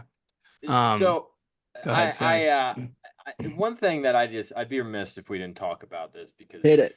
we're celebrating you, man. So I just want people to understand how you don't like doing the same thing twice, really. Because there was a long stretch where it was a different rig at every single run that we were doing. And I felt like a lot of people didn't notice it. I remember pointing it out in the lounge one time and you saying something like, "Thank you for noticing this, because this is something I put a lot of effort into." But I mean, at what point are you just every other run deciding to reimagine everything and kind of, yeah, it's something I always really appreciated about you. Well, You're not classic. You're new and something different every single time. well, thank you for that, and thanks for noticing and being one of the Uh, few to notice. Um, a lot of that came from just COVID and having to reevaluate things in the post-COVID touring landscape where it wasn't necessarily 30 show tours anymore. We would mhm. do 2 shows a month and move on to the next thing. And the next show would be a month later. So no matter what, the rig had to go home to whatever production company it came from, get deprepped, go do other shows, and then we would could get it back. So that just pushed me into a point of like, how can I make our budget, whatever the budget may be, the most impactful every single show, which just turns every show into a Roxy or a situation like that where I'm like, okay, let me look at the house rig, let me look at what I want to do, maybe the concept of that show or the idea or some of Taylor's artwork, and just try to get ideas in my head and yeah, make that show the most impactful standalone thing that we could possibly do for that venue, which turned into a lot of like, oh, this one has trusses. Oh, this one's on a couple pallets in Montana. Like what? Yeah, what can we do? How can we figure this out? Right. And yeah, that it turned into a lot of work for sure. Unique designs every single time, unique programming for all of those designs, Mhm. and I like that approach. It keeps it fun for me. It's really interesting to again talk about emotions, to pull emotions out of a lighting rig when the song is almost the same. Like open E is still open E, but how can I translate that to the Eastern compared to Belly Up Aspen? Like those are wildly different rooms. And Hmm. depending on the placement in the set, open E as a closer compared to open E as song two or wherever it may be, they're different songs in my book. Absolutely. They may Yeah. be Yeah. playing the same notes, they may be bringing the same vibe to them, but like I'm playing them different. Yeah. It's a whole different world. So that played a lot into my operation of it, where I'd loved to not Q stack or time code things. You know, we're as far from the Odessa show as you can get. These Mhm. songs mean different stuff every time they get played, depending on what's in front of them or if they transition into a call jam or whatever's around. If I have lasers, if I got Chandler there rocking some beams with me, or if Boy. there's all he's the dog, dude. Yeah. I I uh I describe him as a pig amongst guinea pigs, and he hates that, but I love it so much. Uh he is a dog. Hmm. So, it's taken that creative energy to everything and trying to make every show the best show. I want everyone to leave each show as if it was the Eastern, where it's like, holy fuck, they used every inch of that place. That Mhm. Yeah. was Yeah. massive. Yeah. And yeah, that led into the ever-changing light rig, as I love to call it. On that note of using what you have, we've talked about this before, but screens is something Mm, that doesn't come up a lot with STS9 these days. Obviously, we had the pyramid, and that had its own restrictions, like you mentioned earlier. Um, that Brooklyn Mirage show. Um, Mm. I know Nate was there. I was not. I saw videos of it, and my first thought was, "Oh my God, I wonder what this was like for Tibbs putting this together," because that's truly unlike any other stage outside of like a Sphere or something like that. sure. Um, what was preparing for that like? I know that was at least on one hand of screen related STS9 things that you did in your time with the Oh band. yeah, without a doubt. And I've been dabbling in video content over the years. All the LED bars, I would drive those with video content from time to time. Sometimes I would take a video image and map it to the light rig itself. Um, so kind of always testing the waters a little bit and touching on it. But this place is a massive, like monolithic sized video wall. It's It's like three, VR. It feels like you're yeah, in VR. Yeah. dude, for real. It's three 4K screens stitched together. And yeah, there's some lights on the top of it, but it's a video show. So that being what it is, you got to lean into it and you got to try to imagine these songs and what they are as video content. And as an LD, like a beam, I love lights, lighting designer, I kind of hate video and I kind Yeah. of have for a long time. Um, it hit me early on in my career where I'd go see a show and a certain song takes me to a place in my mind. Maybe that place is beach. And then the video content is like pink elephants or whatever the fuck it is. And it's like, Sure. oh, that I don't like this. Why is it different than what I think it is? Right. So with that in mind, I try to take a more abstract approach to things. Now, that being said, there's some times where I use space content, a lot of times for STS9, or drone footage from California, or drone footage Yeah. from my backyard, even, or Mhm. their old Great Cycle Spectacles content, which is what's being a little bit remixed right now. Oh, And really? so, oh Cool. yeah, that was oh, what is that from? It's like This is 2012 right here. yeah, but that Hmm. content has a specific song. I'll find it here in a minute, deep in the archive. Um, so yeah, I'd go through their library, or I'd go through a NASA library, or my own stores of content that I get stuff from, or own stuff that I've recorded on some of this broken stuff that's going on back here. And yeah, just trying to make it not necessarily completely abstract, but something that I, as a beam lighting designer, really like to see and want to explore. Yeah. Um, Belly Up Aspen, a lot of video for that size of room. It's like almost the same thing, but the screen is about this big. Uh, and like Bonnaroo was another one that had a big giant video structure. It was Dude, a lot that to, stage was insane, insanely yeah, big. it was a lot for sure, without a doubt. Um, yeah, I almost like jumped in conclusion for you. I like when you refer to your light fixtures as like your little robot friends, right? And like a screen feels like more like a screen, right? Than a little robot friend. So that makes sense a little bit that you enjoy working more with those movers and photons and everything like that than screens. And sure, it presents a ton of challenges and everything. Yeah. And Um, from my perspective, it's all pixels. It's all right. video or it's all lights. These ones are Mhm. just on a flat surface and don't move. How can you still get that same emotion out? How can you paint a picture of what this song means or provide cool musical accompaniment and make that modular sound like it's in front of you? Good shit. Well, getting kind of away from story time and more kind of some quick hits here to round us out. Um, Dream acts. Who are some dream acts you'd love to run lights for? Oh man, that's tough. You guys know I'm just in love with anything French. So Hmm. the Justice to Gesaffelstein, Air, Phoenix, Lime Patrice, like they're all shows that I look up to from the bottom of my soul. Um, Yeah, a I saw few of that air those, show, and my God, putting them in a shipping container. That's an dude, idea. genius. Yeah. It's incredible. It's again a huge risk. You're not using all of the space that's around you. You're putting them in this widescreen box that's just weird and funky, but God, it's so cool and so impactful. Now, granted, all those shows aren't STS9, they're not jam bands.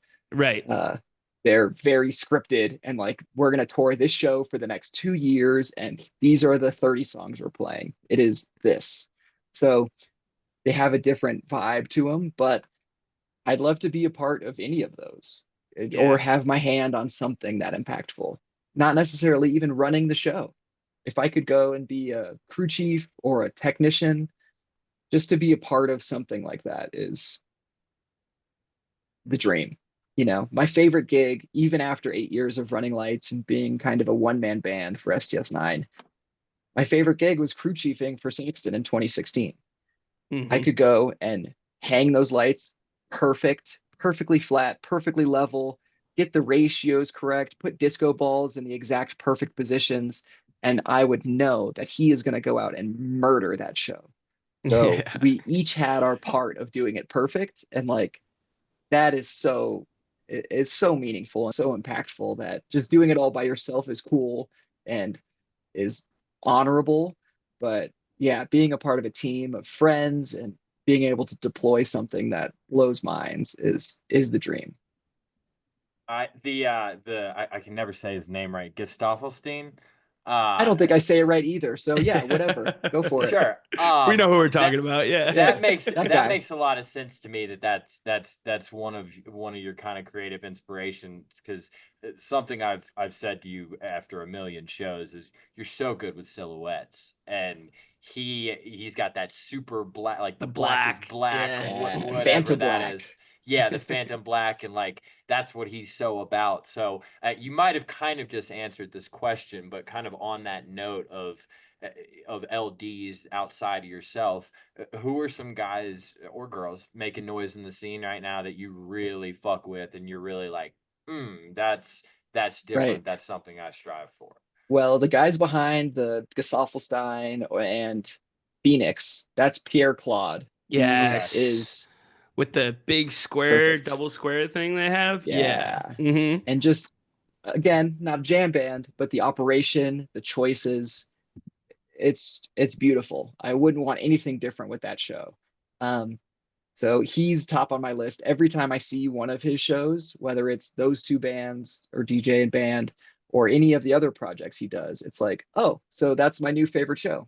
Like every time, like, oh, that's the best one I've ever seen again. Great. How'd you do it? Um, and then Vincent Lercion is Justice and uh, Pierre des Air also as well. But Oh, and that then makes sense. La Imperatrice or however you say that. I wish I Mhm. was more French.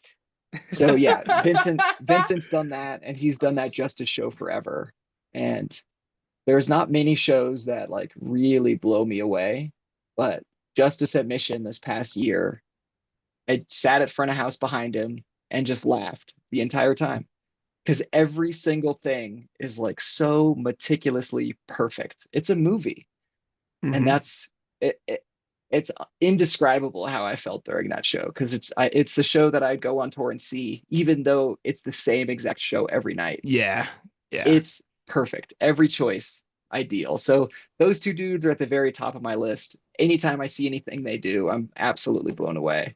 Um, Beyond that, other people on my list who are a lot of colleagues and friends, but I'm also just so impressed with the things that they make. Chris Ruppel and Michael Smalley with String Cheese currently. Smalley's done a ton of stuff over the years, a ton of chances, a ton of big DJs and big bands that, again, makes great choices. Uh, Quincy Stanton, he's the operator for Charlie XCX for the last couple of years. Again, beautiful show. It's completely different world, but goddamn, is it impactful.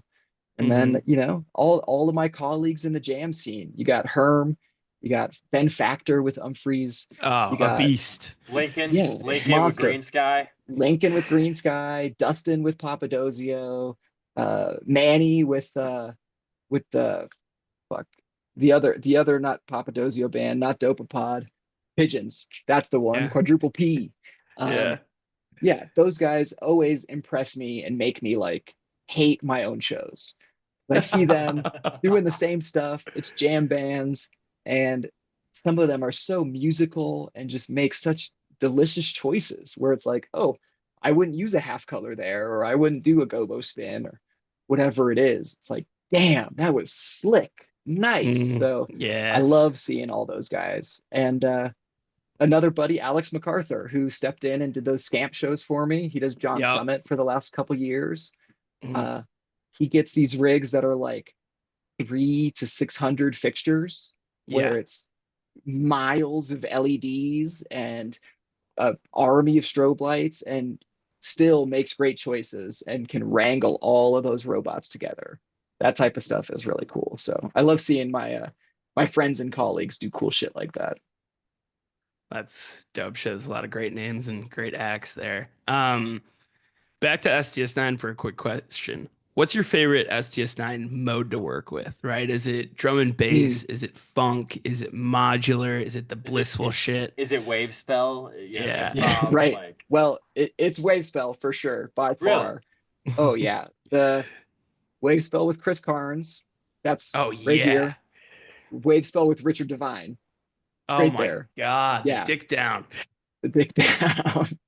Yeah, those were super special just because it's all fresh. It's this absolutely fresh creative energy that you don't really get. I mean, you do get in the normal show, but it's such a different thing that's like, holy crap, like what just happened? Did they all talk about this beforehand? Like Yeah. how did they do that? So Improv my ass, right? right, exactly. Like this was rehearsed. You guys knew you were playing this. But yeah, Right. some of those are just so much fun. You know, the world is open to possibilities in every wave spell set. Um, that being said, modular is a close third in any of the modulars, whether it's a song specific modular section or just a complete modular standalone jam. Like I love all that stuff that's just open to Mhm. the universe. Those are the coolest. Good shit. As far as venues, we've talked a lot about them. Any ones that we haven't talked about that you've worked with whether it be STS9 or not? Obviously, another great home in the Mission, right? I hear great things Oh about it. yeah. Haven't been yet. But any other places you'd like to work with in the future or have worked in that we haven't talked about yet? Yeah. Well, the heavy hitters, of course, Red Rocks, Eastern, those are undeniable. But my list of the most memorable spots for me is all the other outdoor places. You got Mishawaka in North Fort Collins in Colorado, like right on a river. The river almost washes onto backstage. It's right there. So you hear that the entire show, and it's just otherworldly vibes again. The California version of that same venue is the Santa Cruz Quarry, where Hmm. you're in like a 60-foot hole and there's 200-foot tall trees all around you. Like Yeah, you that place can't is beat so it. cool. Yeah. It's magic, pure Hmm. magic. Just in the middle Um, of like two dormitory buildings too. exactly, which is super Yeah. weird that it's on campus, but Right. a beautiful location that is just really cool. I hope they keep doing shows. I think the Biscuits just announced that they were playing there, or Oh, Primus or that's awesome. something. Hell Yeah, yeah. I know. Less in the base quarry. Um, so yeah, the outdoor ones, those are cool. Uh, Another outdoor one on the East Coast would be Salvage Station, Hmm. uh, and ooh, Pisgah, also both North Carolina, but Oh a my Yeah. God, yes. amazing vibes. That Pisgah stage at the brewery is like So tiny cool. little wooden structure. As a Yeah. lighting designer, I can't do that much. It's really small, but fuck, man, those vibes are so cool. Just Tribe Under the Stars in the trees is like Yeah. that's my favorite version of STS9 for sure. Hmm. Love So, that. man, I just had I'm not gonna lie, dude, I just had a wave of sadness wash over me as I'm about to ask this question. I can't believe that we're starting to wrap this up. Um, if you had to pick a song that you just was the one for you with this band that you just feel like you whittled into a perfect diamond, if you had to pick one, what would it be? That's tough. Um, I'll pick four, but you guys can pick Okay, one. pick four. Let's Uh, do it. Yeah, yeah. so back to Mobius, Circus. Yeah. Circus, Hmm. I always felt like was my song. Like that was when I get to solo. You Hmm. know, most of the time I'm soloing anyway. You know, it's kind of a light show. Right. But Circus was like, yeah, this is disco balls, rainbows, lasers. Like, give it everything you got. Make it a fucking circus. So Hmm. that was one that whenever I saw it pop up on the set list, I was just stoked beyond belief. Um, for the environmental aspect of STS9, like for them controlling the weather, for them tapping into this energy that is planet Earth, Open E. There was a Mm. couple years of Red Rocks Open E where lightning would strike on the downbeats and it would hit in perfect moments. And I could see it from front of house, the storm in Denver. Like those moments stick out to me as like, holy shit, this band is powerful. They're locked into the universe right now. They better chill. Yeah, right. Like we're in trouble. Oh my God. We're in danger. Yeah, exactly. Um, Man, for the vibes, the super sick vibes, I always loved seeing it in the set list and really getting to play it. Probably my favorite song to play, other than Circus, would be a call jam, without a doubt. Yes. Well, hey, Or well, just see sub CZ question. jumping in the crowd, like, yeah, let's Yeah. go. Fast or slow call jam? Low call jam was hot. That Yes. was hot, dude. I only got a few of those in my time, but Right. yeah, that Paramount slow call jam throwback was Mm. very special. That one was cool. I like the slow. And like I already said it, wave spells and modulars, man. Yeah. Just musicality. They're channeling the universe in a totally unique way and talking to each other through their instrument in a way that they don't normally do in the composed songs. It's a give and take, as they say. hmm Love that. Um, Question for you: what advice would you impart upon someone that wants to do something like you do? Oh man. So, we talked about my origin story here of being a theater nerd, and that's unique to me.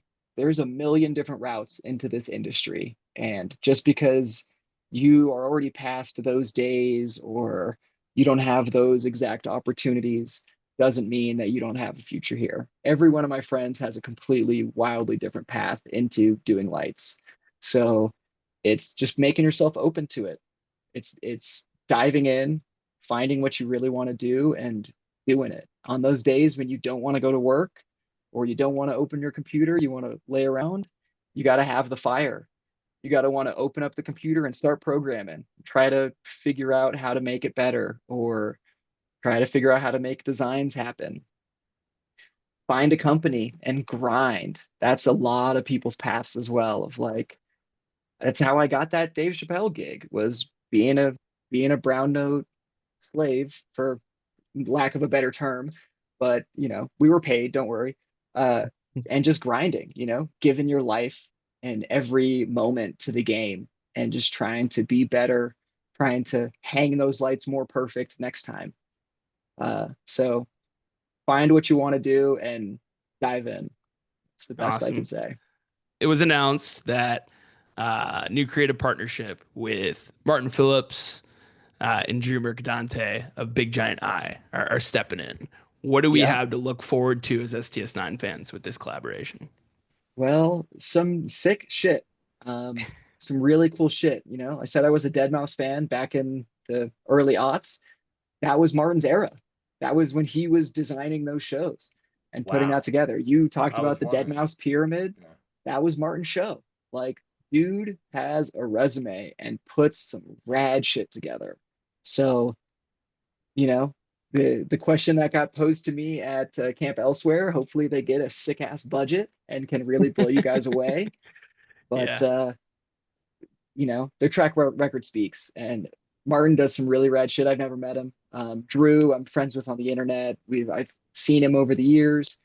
He's also part of Super Void TV, where he's put together a lot of really cool time code and Q stack shows that are super impactful, and people then take on the road and like have this beautiful thing that can exist. So I'm really excited to see one, the designs that they create, because that's a whole nother aspect. Only I've designed soundtrack shows for the last couple of years, so it'll be exciting to see what someone else is going to do.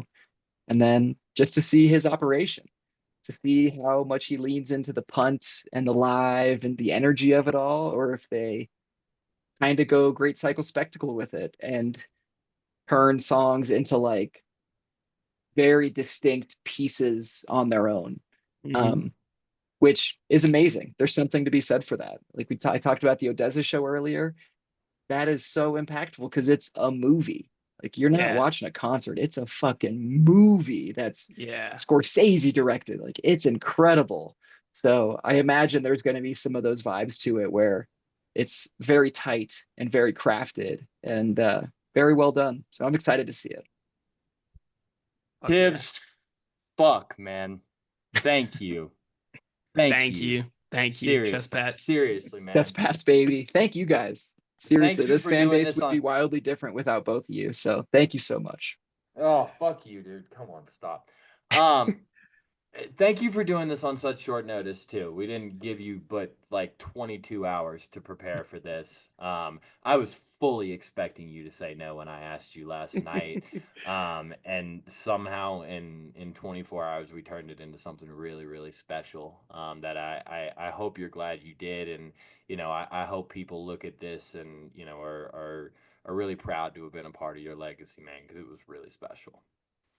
Well, thank you so much. And you asked me a couple months ago, and I had been thinking about these questions and thinking about how I wanted to phrase it, but was going through some annoyances where I was a little worried of maybe some of the things I'd say in some of these certain questions. But I'm really glad to have done it. And like I said, thank you guys for even putting this podcast together. Like it's so cool to see something like this in this community. You guys all love this band so much, and everyone who's a part of it. Like the backline techs are getting love at every single stop. Like that's amazing. These are Mhm. things Yeah. you don't see in other bands communities. So for the past 8 years of shows and a couple extra, it's been like so meaningful to be a part of and to just riff with you guys, to say hi in front of house, to Mhm. talk after the shows, to be running through the crowd to my console and see you guys. Hmm. Thank you. Thank you. Seriously. The whole fan base. Thank you all so much. That Absolutely, that's man. that's what I'll miss the most, man, is just Yeah. come to say I'm what's up, honestly. Yeah, Yeah, I you miss can my yell at friend Drew behind. now. He has to deal with you Yeah. crazy kids. Yeah, but we're not. I mean, he'll be hopefully one day. But like, yeah, I'm gonna miss my friend behind the board, dude. Like Mhm. that's Yeah. I don't care if STS9 has $1 million budget tomorrow. That's what I'm gonna miss the most for sure. Well, I'll Tiberius, miss you again, guys too. thank you. Best of luck to whatever is next for you. We will not stop following. We will be Hmm. tuned in and excited to see the next chapter for you as well, man. But again, just thanks for all the eight and extra, like you said, years of work and just the impact you've made and the um, just memories that you've created a visual backdrop to will live and be burned in our retinas forever. So we'll wrap it up, guys. Thanks for watching. Thanks for listening. Like and subscribe uh, to wherever you're watching or listening, YouTube, Spotify, Apple Music. Follow Tiberius on all platforms. We'll link all this shit here in the description as well. We'll be back for that Wave Spell series episode next week. Scotty, I'm going to kick your butt again. I'm ready And for it, bro. we'll see you guys. Thanks so much. All love.